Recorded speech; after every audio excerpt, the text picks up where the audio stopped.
Hi, everybody. Bill Cohen here with Cohen Caregiving Support and our dementia support group for caregivers, monthly conversation. And I am thrilled to have my guest today, Michele Magner. And let me tell you a little bit about her. So Michele has a passion for connecting with people as we navigate the adventures of aging and caregiving. As an experienced family caregiver with many years in the senior living industry, she understands the challenges we are facing as we care for those we love. A lifelong learner, Michele is a certified life coach, certified dementia practitioner, and certified conscious aging facilitator. Maybe we should explain some of those in a bit. She earned her master's certification in gerontology from UNO and is currently working on her PhD in gerontology. So impressive. She has volunteered with the Alzheimer's Association for 9 years and supports the Dreamweaver Foundation, making wishes for people in senior living come true. She continues to share fresh content and ideas through her podcast, Inspired Caring, in addition to private and group coaching and consulting. This promises to be an enlightening discussion. So first, tell me in your own words, who is Michele Magner? Who is Michele Magner? Well, thank you so much for having me. I am delighted to be here with you and have an opportunity to meet Candace and get to know your community. I was born in New York in 1972. We don't have to go all the way back, but I was actually raised on the coast, and I have been living in the middle for the last 30 plus years. And it was actually because I moved to the middle of the country, went to college. That is where my caregiving journey began. I lived in the same city as both of my grandmothers, and I was the only family member in town. So in my late 20s in Kansas City, I became the primary family caregiver for both of those women. And it was one of those, you just do it because they're your family and you love them and you don't even realize you're a caregiver, that you've stepped into that role. Truly one of the greatest privileges of my life to have the opportunity to be on the journey with both of those women. They really lived these long, beautiful lives well into their 90s.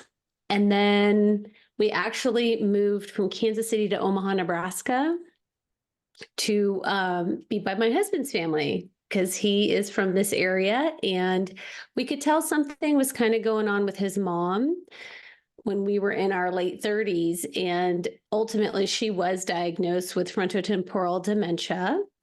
And not long after her diagnosis, my father-in-law was diagnosed with terminal cancer. So we ended up on that caregiving journey with both of my in-laws. And it's just been kind of a ride. But I'm a mom and a marching band mom. So I spend a lot of time in football stadiums listening to great high school music. And yeah, I just care a lot about people. I love being around people.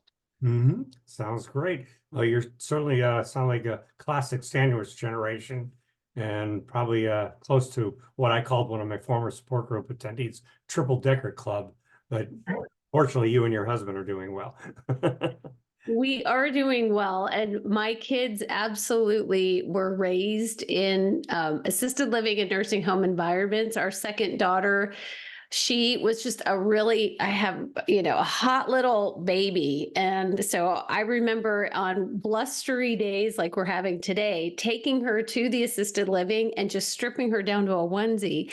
And the residents were just appalled because my little baby was just in like this undershirt, but she was a hot little baby and it was warm in there. But they definitely grew up in and around senior living and our aging family members. What a gift.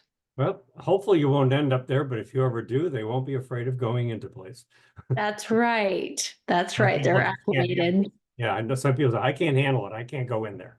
They have their own issues, of course.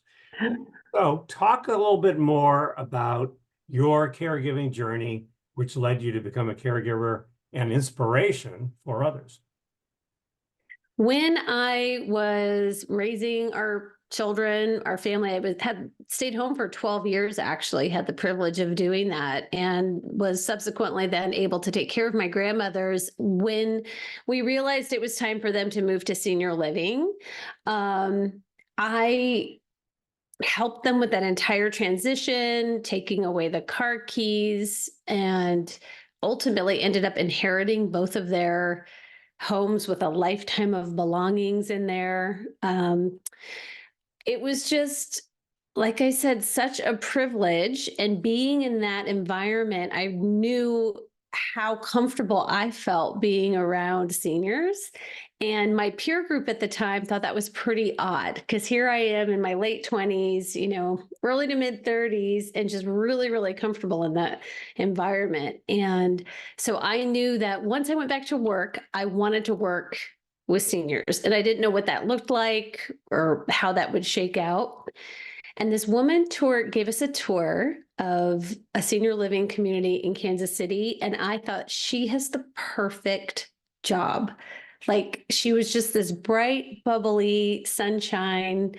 It gave us such a sense of hope. She was so kind to us and compassionate to my grandmothers.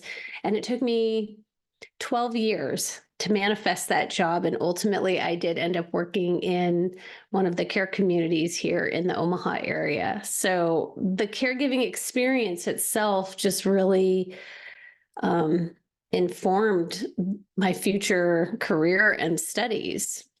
And it wasn't always easy. Like we all know, it's not always rainbows and sunshine. And I had to have some pretty tough conversations with those ladies. And then ultimately with my mother-in-law and father-in-law, because of her dementia, living with dementia, and he was her primary caregiver. It was really us trying to work with him on what was going to work best for them. So I found that I am pretty comfortable having uncomfortable conversations. And they are that, Yeah. I've been there. I can Yes. certainly empathize. So, I certainly didn't have any experience with care facilities, care communities until my mom was diagnosed, and then after she lost her home in Hurricane Katrina. So yeah, it was a big transition for me. And as I think I don't have kids, so I called myself the open face sandwich. Mhm. So I had no previous training, but my mother brought out the strong nurturing side of me, and there was never any doubt that I was going to step into that role. So tell us about your podcast, and how and why did you choose the name Inspired Caring? Okay, so when I started the podcast, I called it Inspired Senior, because I thought the goal of this podcast, Inspired Senior, is really to help us be excited about aging and to highlight and feature people that I thought were doing it well.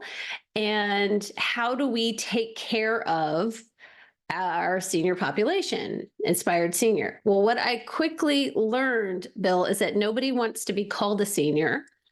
Nobody identifies as a senior, and the enthusiasm around it was waning. So I actually met this woman, and we were having a conversation, and she said, I own the URL Inspired Caring. And is that something you would be interested in? And just through our conversation, she gifted me the URL. And it really feels so much more aligned, because what I realize is my mission is to help inspire people as they care for their aging loved one, and inspire to care for themselves, because we all know that if we don't take care of ourselves, we will go down with the ship. So, and that is where Inspired Caring came from. It was one of those, you just you follow the popcorn trail. And that is how I named it. And really, I started it initially because I was working in a nursing home, a skilled nursing facility, and I kept having this feeling or this realization that things were happening that were so new to families. And there's this whole behind the scenes insider track, industry talk thing that was happening. And I just felt like we need to be having these conversations more openly. Like, why are we not being forthcoming about the state of affairs? Why are we not really explaining things in advance so people can be better prepared for their aging journey, or how to care for somebody who was experiencing this? So that is where the name came from. That was the intention behind the podcast. And I think it's really blossomed. I'm really excited. You and I recorded an episode. We were just talking about it. So I need to go back and see where I think you're like next in the queue or coming up in the queue. And I'm really excited about that. But really, how are we sharing caregiver stories? Because when we share our stories as family caregivers, that's what connects us. It takes us out of isolation. You can understand, oh, I'm not the only one going through this. Because it is such an isolating journey. So it's industry experts, behind the scenes information, tips, techniques, caregiver stories, and there's a little bit of woo. I mean, I love self-development, and I'm a woman of faith, and I think there's a lot of magic that happens in the universe. So I like to weave that through too. As you know, I started my journey about 18 years ago, and not only was it hard to get any information, any support from the medical profession, there was some good information on the Alzheimer's Association, but some of the things you're talking about and we all are aware of now, man, I could have used those back then because there was very little, Oh my gosh. I mean, it was barely Yeah. an internet at that point still, Right. When I started this podcast 3 or 4 years ago, I think there were literally 3 podcasts around the subject. And now I think there's like 25. And we know that the rising tide lifts all the boats. So we need more people who are willing to step out and share their stories, connect this community of care professionals, caregivers, family caregivers. So you're right. 18 years ago, it was a desert. Yeah. Yeah. Very scary. And that's where a support group was so important to me, to talk to and be around other caregivers who are going through similar experiences. And I'm still leading the same group 18 years later. So. I mean, it's amazing. You are a lifeline. You are a lifeline to so many people. So what a blessing. Back at you. Yeah. So with that in mind, what do you mean by redefining self-care, and tell us how it benefits caregivers? When I am talking about redefining self-care, so just to back up a little bit, I think that there are 3 primary pillars of this caregiving journey. I think that for family caregivers, especially, I think curiosity, communication, and compassion are absolute musts. They are musts for the person that you're caring for, and they're absolute musts for yourself. So what I mean by curiosity is if something is going wrong, it's very easy to get in the weeds of the situation, to just scale back a little bit, detach a little bit from the situation, and just get curious about it as if you're a third party observing it. Because that can help you find those answers that you're looking for. Communication is so critically important. We know as care partners, family caregivers, we are advocating for our loved one constantly. The medical system, there's just a lot of holes in the continuity of care. So communication is so important. With healthcare professionals, with the person that we're caring for, and communication about what are our needs. Like, what do I need as a family caregiver? And then compassion, having compassion for the person that you love, compassion for the situation, and then just a lot of self-compassion. So with those 3 C's in mind, when I talk about redefining self-care, I think that so often, especially as women, you have the male perspective, especially as women, we're really pumped with, go get your nails done, go get a massage, right? That's what self-care is, a bubble bath. So something that I realized is that women are having catastrophic sneezes. And what I mean by catastrophic sneezes is that women are holding it. And we are not going to the bathroom. When we have to go to the bathroom, we're like, oh, I'll just change the bedding first. Or, oh, I'll just run to Target. And when I get back, then I'll go to the bathroom. And so when we sneeze, that creates a catastrophic event where we are probably going to have to do laundry.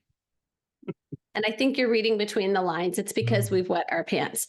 So when I talk about redefining self-care, there's two components to it. One is just at the end of the day, when we feel like we have just given and given and given all day long, I really encourage people to reflect on where were the little spots where you did take care of yourself. Give yourself credit. Well, I made it to the restroom twice today. I've brushed my teeth twice today. Just redefining that self-care. Always, right? Redefining self-care because we know how powerful our thoughts are. So what we want to do at the end of the day is to make sure we're giving ourselves credit and we're not feeling like we are a victim of our circumstances. So I have a little formula for redefining self-care. And what we're going to do are manage our thoughts and our expectations. We are going to know our core values, and then we are going to know and be firm around our boundaries. So when we're thinking about self-care, it's not just these big acts of self-care, like going away for a night, which is a pretty luxurious thing to be able to do if you are in a caregiver role. Right, and they'll probably end up sleeping the whole time. I mean, you're for sure going to sleep the whole time, but it's little things like, okay, what did I do today? You know what? I actually did sit down for 30 seconds. Now, either I can feel victimized because I only got to sit down for 30 seconds, but we have to start somewhere. Steps. We have to start somewhere. So that's managing our thoughts. We know about managing expectations, especially when we are caring for someone who is living with dementia. I just recompleted my certified dementia practitioner training. And we know that we have to shift our expectations around people when they are living with chronic disease and what they're able to do and living with dementia. But when we can shift those, manage our expectations around them and us, that is self-care. That is self-care. And then our core values. Now, often many of us will say, well, family is one of my core values. And to that I say, if all of us can say that, then how are we getting along? Because very often I can say my core value is family, and so can my brother, and so can my parent, but somehow we're all at odds, right? We need to go deeper. So a little exercise that I love to have my clients do is to just look at a list of core values. You can print it off online. It'll have like 250 words on there. Go through the list and see which ones are really jumping out at you. Try and narrow it down to 10. After you've narrowed it down to 10, look up the actual definition. And I am confident that your community, once they're looking at those definitions, and they will be able to hone in on their top 3. When you know those top 3 core values, you can reduce the things that trigger you exponentially. So your stress will go down, that cortisol will go down, those incidences. That is self-care. We know that we need to be managing our thoughts. We know we need to be managing expectations. And then when we have our core values and know what they are, we can reduce our triggers and we can increase our joy. Because we want to be, this is our life too, right? We're not just in it to be caring for someone. This is our life too. We also need purpose. So knowing those core values is so valuable. Mhm. And then boundaries. Boundaries are self-care. When we have boundaries that we can identify that are important to us and we can implement them, that is a form of self-care. So I stopped drinking 6 years ago. Now, to be transparent, occasionally I will now have a glass of wine, but 6 years ago, I stopped drinking completely. So for me, a boundary was I really didn't want to be in environments that weren't going to support my new goal. Mhm. So it was a temporary boundary. Like, it was really interesting to me. Recently, I heard that boundaries are meant to be temporary, Mhm. right? Because if we're implementing a boundary, that can be pretty exhausting if we have to sustain it all the And of time. course, those could be boundaries for other people in your life as well as for yourself. 100%. What I have discovered is oftentimes it's the boundaries for myself that have been the hardest to sustain. And that not drinking thing was a pretty hard one. Yeah. I I mean, mean, how do you go out to eat? right. How do you go out to eat? How do you, I mean, I had little Social. kids and they had skate parties at the roller rink, the most overstimulating place on the planet. How Well, do there's a you thing like, about moms and wine, right?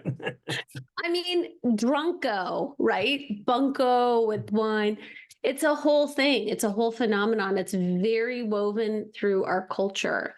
So the way I don't consider myself an alcoholic, I word it, I shifted my relationship with alcohol. I changed my relationship with alcohol. So it was a temporary boundary I had to put into place. And it's like shaking the sifter.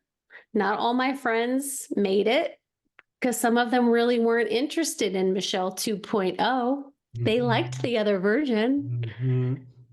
But that those temporary boundaries, it's so important for us as family caregivers because we have to take care of ourselves. Mhm. It's literally not optional because if we go down, they're going to go down. Mhm. So when I'm talking about redefining self-care, I'm really thinking about how can we as caregivers make sure that we are being curious, have really good communication and compassion. How are we managing our thoughts and expectations, knowing who we are and our values, and then implementing those boundaries for ourselves? Yeah. Well, those C's definitely resonate with me. I mean, just look at the name of my business. Yes, going caregiving, I almost right? called it something like 3 C's or something like that. But Yeah, B but as far as, cubed. I mean, but then compassion is definitely one of my core values. I mean, Yeah, I did it for my mom, and I do it for the caregivers I support through compassion and empathy, of course. And you talk about values and listing them, and same family members can have different values. And that's part of the reason why I became a trained elder mediator, because some families just can't agree. As I like to right, say, they can't agree on ordering pizza for dinner, let alone how to care for their loved one, who, where, how, right. why, right? Exactly. Right. And what to do when. I mean, you're absolutely right. We had, I don't know about you and your family or Candace or anybody else in the community who's listening to this, like if everybody's all just getting along so hunky dory or what, but we've had situations in our family where we've been really at odds. I mean, people did not like or agree with what other people were doing. And that really is where the curiosity came in. I realized I needed to understand. I understand it was an inflammatory situation and I felt wronged and they felt wrong, But then when I got curious about it, just why? Why does this really bother me so much? And we can easily go back to, well, because they said or she did, or, but why? Mhm. Why does it bother me so much? And so that's the core value work. For me, integrity is a core value. You are who you say you are. You're going to do what you say you're going to do. You're doing the right thing, even when no one is watching. Faith, my faith in God, my faith in the future that everything's going to be okay is a core value. And then connection, right? You are who you say you are. We have a beautiful connection. Those for me are so important. So, what I realized, and I would love to hear if this is the same for you, if one of those core values is feeling triggered, I'm annoyed. Like, this is an annoying situation, right? If two of those core values are triggered, you have my attention and I'm probably angry. I'm probably mad. I'm frustrated. Two of my core values have been triggered. Mhm. If all three, I got chills. If all three of those core values are triggered, it's on. Mhm. It's war. Mhm. Like my prefrontal cortex is no longer Might be working. might be hard to find another common ground. Right, right. But having that awareness, right, which all of this is self-care. When you know yourself and what triggers you, then you're able to actually move through it faster. You're able to calm down faster. You're able to not let things bother you that would have in the past really, really bothered you. Mhm. And that is powerful. That's the most powerful thing I think people can do. Believe me, that's been a big lesson for me over the years. Uh, outside of, uh, for most part, my father was a good man, smart man. We got along very well. Fortunately, he had a temper, and that was my role model. So for many, many years, I, had to pay the consequences for losing my temper. And in recent years, I think a lot of it has to come down to being happier about my life now, my self-esteem, doing what I want to do, not being so frustrated. It takes a lot more for me to get to that point, or I know how to sit back and say, that's not going to happen. Right. That's not worth losing my temper over, especially like in traffic, right?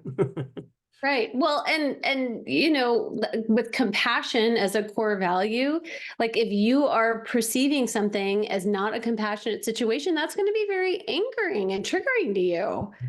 Right. Like if you can see that things are not lining up in a compassionate way, like that is pretty frustrating. Like when people have other agendas, hidden meaning, Right. motives.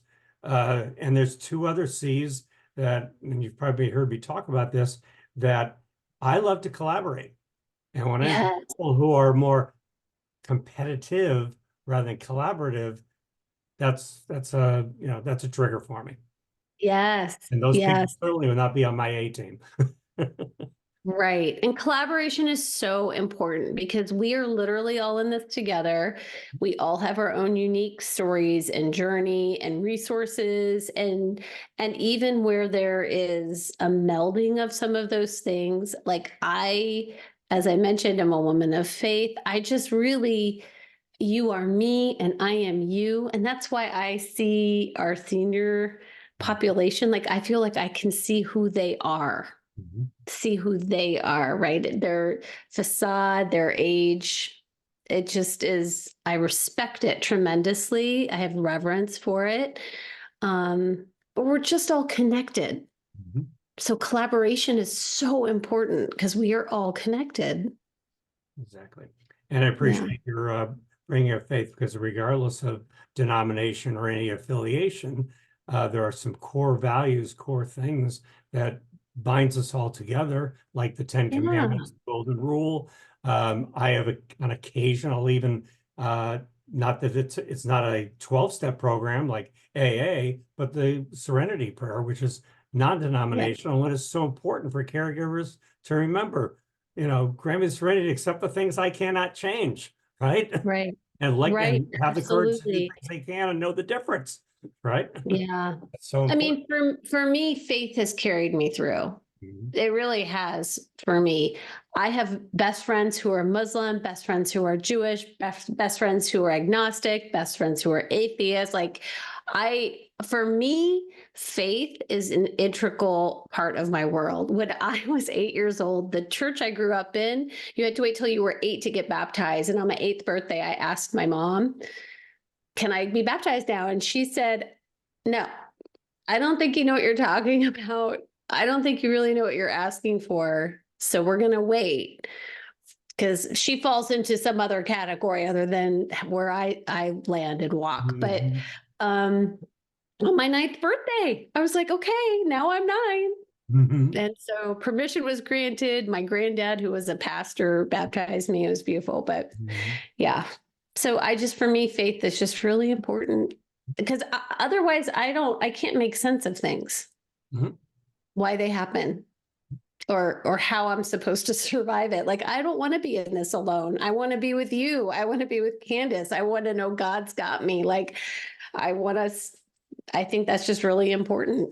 So when you got stuck with the planes, what inspired you to get in a car and drive home?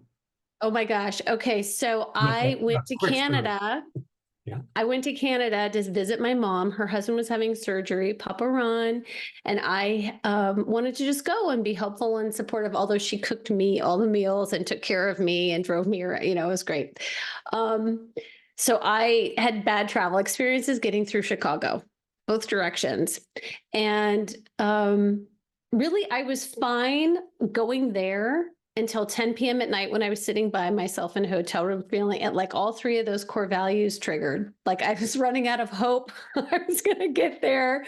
I was missing the connection with my mom, and I felt out of integrity, right? I said I would be there and I wasn't there. So anyway, coming home, Chicago, delayed, on the plane, off the plane, which is a bad sign when they're kicking you back off the plane. And they said the flight's canceled. I was like, okay, flight's canceled. So I call my husband, which this is another good point. And Bill, this, like, it's so good to have a man on the ground partner that can help you through the weeds of a situation, who has a bird's eye view, right? That's so important as a See the caregiver forest for the coach. trees, right? You can see the forest through the trees. So I called my husband and I said, here's the situation. They just canceled 3 flights. 2 of them were going to Omaha. I'm like, I live here now in the airport in Chicago. I've been there. I'm coming I can home. tell you a story of being stuck in the Chicago airport for 16 hours. Oh, Go ahead. oh my gosh. Yeah. I don't think I'll ever fly through there again if I can help it. And my husband's like, how do you feel about driving? And I'm like, let's do it. So I still had hope. Like, it was a beautiful sunny day. I got in the car. I made it to Iowa City. There were about 100. I mean, between Chicago and Omaha, I think there were no less than 100 semi trailers in the ditches on the side of the road. I am just praying for all of those drivers. So if your Prime package has not arrived, there's a solid chance it's in Iowa on the side of the road. Mhm. But so for me, I just thought, this is in my control. I can handle it. I'm immediately in a problem solving mode. I mean, I got home and I was tired. Mhm. I was really tired. Yeah. But I'll bet that's a skill that you can translate, because I do it myself with caregivers. They have a situation. I love to problem solve and troubleshoot. So let's come up with some creative idea. It doesn't have to be out of the textbook, whatever that is, and Right. find a different way of going about it, because whatever you're doing right now isn't working, right? Right. Right. So, Yeah. yep. And for them to have you as a soft place to land on the other side of it, like, okay, we got through the crisis and now I can come back to the group and share, like, whew, that was a doozy, right? What a beautiful thing. A win, a win. So I Yeah. hope listeners understand, when is it time for senior living versus someone staying at home? I get asked this a lot. Even though I'm not a housing advisor, but it's a very important subject. It's hard to Yeah. not to be too early or too hard or too late, and find the Goldilocks just the right time. Right. This isn't it, Right. So I am not a senior living consultant. Like, I do not work with a building. I just worked in buildings for 7 years. Mhm. I am not a placement person. I am like you, a caregiver coach. I'm supporting people along the way here. But one of the things that I realized is that when I say that people wait too long or too late to move someone into senior care, it's like the writing is on the wall months before a pretty significant incident occurs for either the person that is being cared for or for the family caregiver. And people are just in denial. There's massive guilt. Massive guilt. And again, when you can figure out your core values and when you're feeling aligned in your decision-making process, it helps with that guilt feeling. So I created Illuminating Senior Living just as a way for people in a very easy manner, online videos to just get the information that they need and how to have the conversations with their loved ones, how to overcome objections. And it's not overcoming objections like old people live there, I don't have money for that. Those places. I'm It's fine. really just, yeah, it's just navigating the conversations with them. So I share all of that, what the experts want you to know. So I think that oftentimes people, they have a sense that something has to change. Like if you are experiencing caregiver burnout, depression, lack of enthusiasm for your life, it's really heavy lifting, you're having physical ailments, you no longer have any free time for yourself. It's just opening up your mind to the idea that it's time for something to shift or change. I think if people are willing to have home health come in, that is amazing. Let's start with that. Mhm. Oftentimes, in my experience, the 7 years I worked in both a skilled nursing facility and assisted living memory care, there was a fall, there was an accident, there was an incident, there was a hospital stay. And some of those things, I believe, could have been prevented if the move would have been made sooner. And so I feel like, and I did an episode on this on the podcast, and I cannot remember the title of it, but just like when it's time to shift gears, I think I called it the marathon of caregiving. So just being open to the idea, like, can we be open to the idea that this is no longer working? And a lot of times we've made promises to people under different circumstances at different times that we struggle to keep because it's at our own demise. Mhm. And so it's just being open to the idea that something has to change. And And a lot better of to be people proactive about it. be proactive about it. So it's such an individual decision. I mean, there are markers for when it's clearly just becoming too much and too overwhelming for the family caregivers. Like if you are on the daily frustrated, angry, upset, resentful, Costing. sad, exhausted, right? Like that is unsustainable. If you're just like thinking ahead, what do I want in my life 6 months to look like from now? A year from now, how are things going to look? So I just encourage people, again, get curious about the current situation and the trajectory of what you're seeing. Listen, if someone is living with dementia, there is just a solid chance that at some point, memory care is going to need to be a viable option for you or your family member, because the 24/7 nature of dementia with sleep. My gosh, Bill, people are not sleeping. I need sleep. You need sleep. Candace needs sleep. Our loved ones need sleep, right?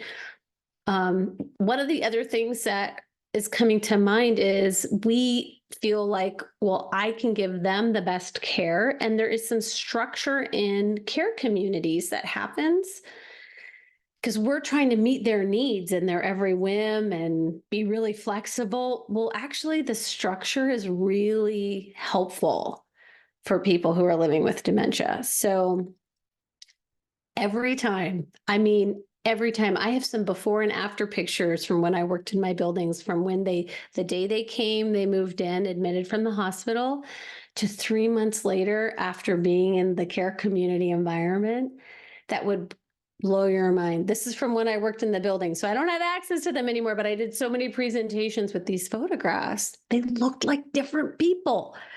Like the senior perks up, the family caregiver perks up.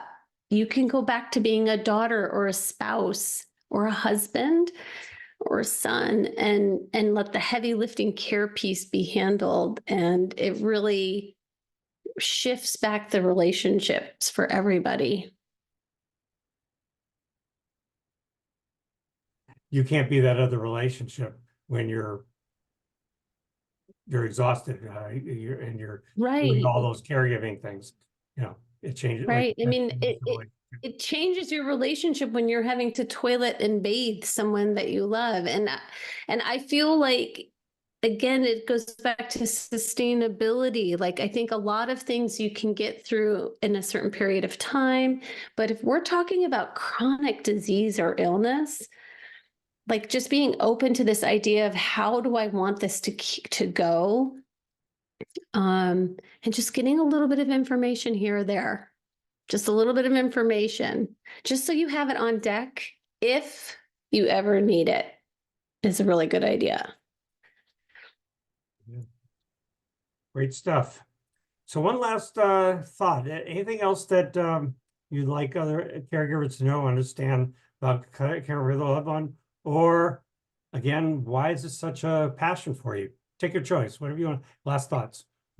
Okay, so why this is such a passion for me is that, first of all, I think it's really good to know your why for any job that you have, but also know your why for why you're in this caregiver role. And so for me, when I went to work in senior living, I thought my why was, well, I just really like seniors and I love being in this environment. And it hit me like a ton of bricks one day that my why, my real why of why I worked in that building, was because I wanted to know the people that worked in senior living loved my grandmas as much as I did. Mhm. I used to not be able to get through that sentence without crying. Like, I needed to know definitively that what was happening behind the scenes and in the building was good and okay. And after 7 years, I was like, okay, I feel good about it. The box is checked. My current why of why I'm helping families and caregivers is because my father-in-law was the primary caregiver for my mother-in-law, Mhm. and he had a cough, and he didn't go to the doctor. And about a year after this cough started, because he didn't want to, burden anyone with coming and being with her or dealing with it, or, leaving her at home or bringing in home health. So after about a year, he finally went and got checked out, and it was cancer that had already spread, pushing on his lung. Mhm. So I am really passionate about people taking care of themselves, because he died first. He was the caregiver statistic. And statistically, especially when dementia is present, it does not bode well for the family caregivers. Mhm. So I'm just really on a mission to make sure, like you, that people are getting that support and those resources that they need, and really on a mission to have people redefine self-care, give yourself credit for the amazing things you are doing, and then know when it's time to shift gears. Because I think I was a really good advocate for both of them, my in-laws. I wish I could have been more in charge of how things went, but that's not how it works with human beings, Mhm. especially when we're talking about parents, right? I think, I mean, it hurts my heart because she lived with dementia for 12 years. She died at 75. Her mother lived to 93. Like, there's like a 30-year window lost because of the dementia with my mother-in-law. He died at 75. His mother lived into her 90s. We've lost 20 years with him. Mhm. Lost. So that is why I am really passionate about it. And that is the fuel in my belly every day that pops me out of bed anywhere between 3:30 a.m. and 6 a.m., depending on the day. Understood. You know, I can empathize. Yeah. Exactly. So I've put your links and an offer in the chat. I will also put it in the caption or the comments to this video. So any comments about that, Michelle, before we sign off? I did ask in the chat to Candace if she has any comments or questions, and I'll leave that up to her. Yeah, I'm right here. Go ahead. Hmm? Okay, I'm right here. Okay. You're right here. You want to say? Yeah, I just thought that everything you had to say was really interesting. I myself have been a caregiver for my mom for over 10 years. It's been a long, hard journey. Yeah. uh, she was diagnosed with fructose control dementia at 57, and it's I'm not alone in the caregiving, but I'd be better off being alone in the caregiving. It's Mhm. been like you were talking about, like, disagreement with families and different things like Mhm. that, and it's been rough.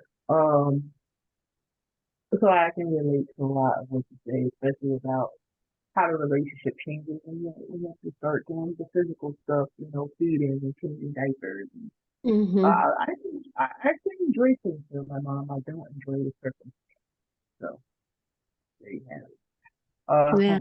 But earlier on, I started writing a blog, ourfpdjourney.com, and so like I'm on multiple platforms with the blog, and and I am doing, I guess, something like what you're doing, going out there and trying to help people. Yeah, because when I first started caregiving, frontal temporal, I mean, I didn't know what it was, and when I was going by and look up different support, there was like nothing. And I'm Mhm. like, yeah, I want to be for somebody else what I needed when I was first starting out. So, it's writing the blog and caring for my mom. It's been interesting. Self care is not easy to come by because I don't really live in an environment that supports it. But for me, self care is going out for a long drive and just Mm. driving and listening to music or taking pictures or whatever. But I do encourage that, with my followers, self care. I think it's really important. And the health aspect, I mean, I've battled my own health for the past over 4 years. I've had like 4 near-death experiences. Oh my gosh. Yeah, so that self-care is really important.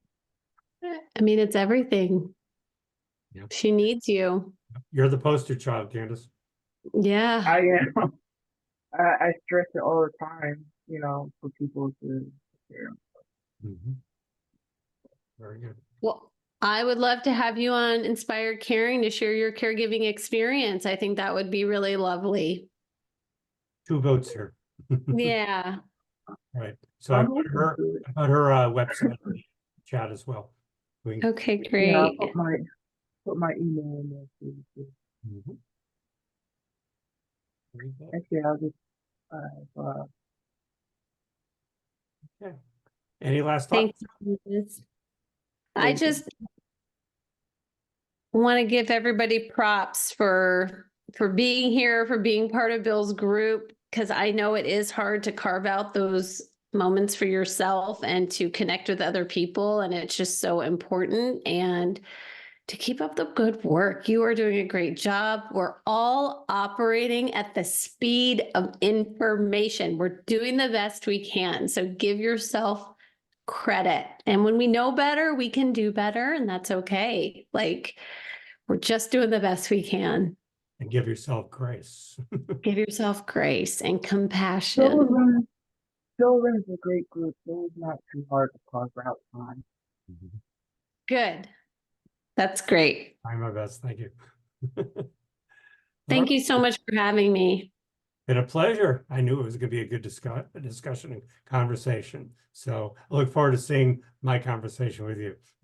Yes, I look forward to that as well. Very, very quickly, the Illuminating Senior Living, that is that video series. It's 15 modules over 5 hours of content. Some of the videos are just 2 minutes, some of them are 26, but I explain every level of care within senior living.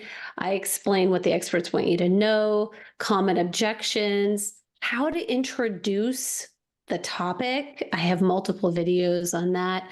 All of my scripts were from my own personal experiences, and I ran them through a social worker at a senior living community. I just wanted to make sure I didn't miss anything. And so I have a special offer that I'm offering your community, and that's the link that people will see. Okay, very good. We will Yeah. provide that. So thank you again for joining us tonight. And everybody take care. Watch out in that wintry weather. Yeah, thank you. Bye now.